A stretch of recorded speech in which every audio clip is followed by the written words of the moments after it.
شہر کی اور اس صوبے کی اور اس ملک کی بھلائی کے لیے ہوگا، اس پر ہم ایک مشترکہ اعلامیہ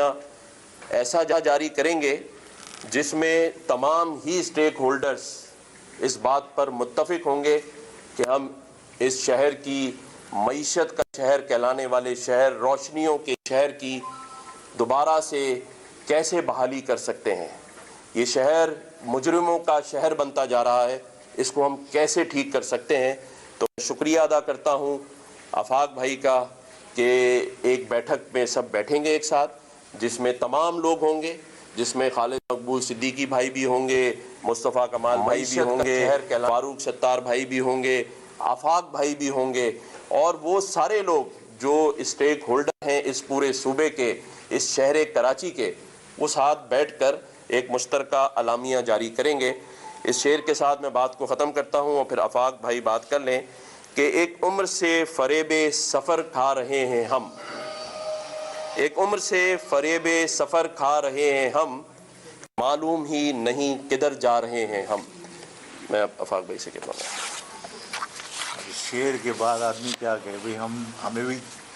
مطلب اس شعر میں انہوں نے لپیٹ دیا کہ ہمیں پتہ ہی نہیں کہ ہم کہاں جا رہے ہیں۔ سمت ٹھیک کر لیتے ہیں۔ ہمیں پتہ ہے کہ ہم کہاں جا رہے ہیں، اور سمت کا اگر پتہ نہیں ہوتا تو اپنی زندگی کے قیمتی ایام، سال ہم اس کاز کو نہیں دیتے۔ اگر سمت پتہ تھی تبھی بلا خوف اور بغیر رکاوٹ کے، بغیر کسی تذبذب کے ہم نے اس جدوجہد کو جاری رکھا ہے۔ کامران صاحب، گورنر صاحب نے مجھ سے آپ سب کو ایک ہونا چاہیے اس خواہش کا احترام، لیکن اس احترام کے ساتھ میں نے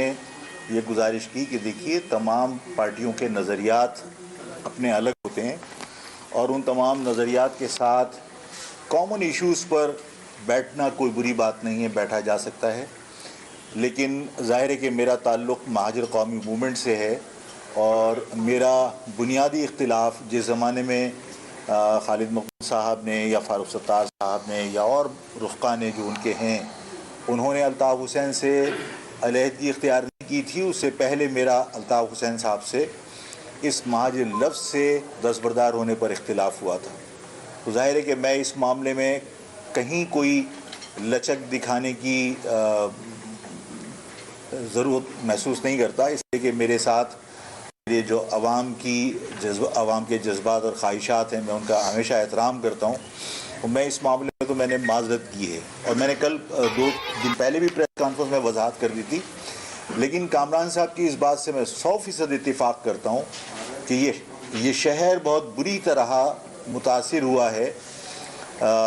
سیاسی عدم استحکام کی وجہ سے۔ تو میں اس بات پر اتفاق کرتا ہوں، ان کی سجیشن کو میں نے ویلکم کیا ہے، اور میں نے کہا ہے کہ اگر اس شہر کے مفادات کے لیے اور سندھ کے اربن ایریاز میں رہنے والے بالخصوص مہاجر قوم کے مفادات کے لیے اگر اسٹیک ہولڈرز کہیں کامران صاحب کی، گورنر صاحب کی کوششوں سے کہیں ایک جگہ بیٹھنے میں کامیاب ہو جاتے ہیں اور کوئی مشترکہ اعلامیہ جاری کر کے ہم ان تمام طاقتوں کو جو ہمیں کمزور سمجھ کر یا اس شہر کی قیادت کو بکھرا ہوا سمجھ کر اگر وہ یہاں کے حقوق غصب کر رہے ہیں، یہاں کے معاملات سے اپنے آپ کو لا تعلق رکھ کر یہاں کے وسائل کو اپنے حلقہ انتخاب میں خرچ کر رہے ہیں، تو ان کو روکا جا سکے۔ تو یہ اعلامیہ اگر جاری ہوتا ہے اور کامران صاحب کی کوششوں سے اگر وہ تمام لوگ جو اس شہر کے اسٹیک ہولڈرز ہیں، اربن ایریاز کے اسٹیک ہولڈرز ہیں، جو مہاجر قوم کے مسائل کے اوپر پریشان ہیں اور مہاجر قوم کے مسائل حل کرنے میں دلچسپی رکھتے ہیں، اگر ان سب لوگوں کو بٹھاتے ہیں اور کوئی مشترکہ اعلامیہ آتا ہے، تو میں نے ان کو یقین دلایا ہے کہ میں اس کوشش میں ان کے ساتھ ہوں۔ اور کل جو خالد مقبول صاحب آئے تھے، تو میں نے ان کو کہا تھا کہ کیونکہ ان کا انسٹانس کلیئر نہیں تھا اس وقت، اور ظاہر ہے وہ میں نے ان سے کہا کہ جب تک مجھے یہ معلوم نہ ہو کہ آپ فیوچر میں کیا کرنے والے ہیں اور آپ الیکشن کا بائیکاٹ کریں گے یا الیکشن لڑیں گے یا الیکشن کو آپ کسی طرح روکنے کی کوشش کریں گے، مجھے نہیں معلوم۔ میں موقف کی حد تک حمایت کر رہا ہوں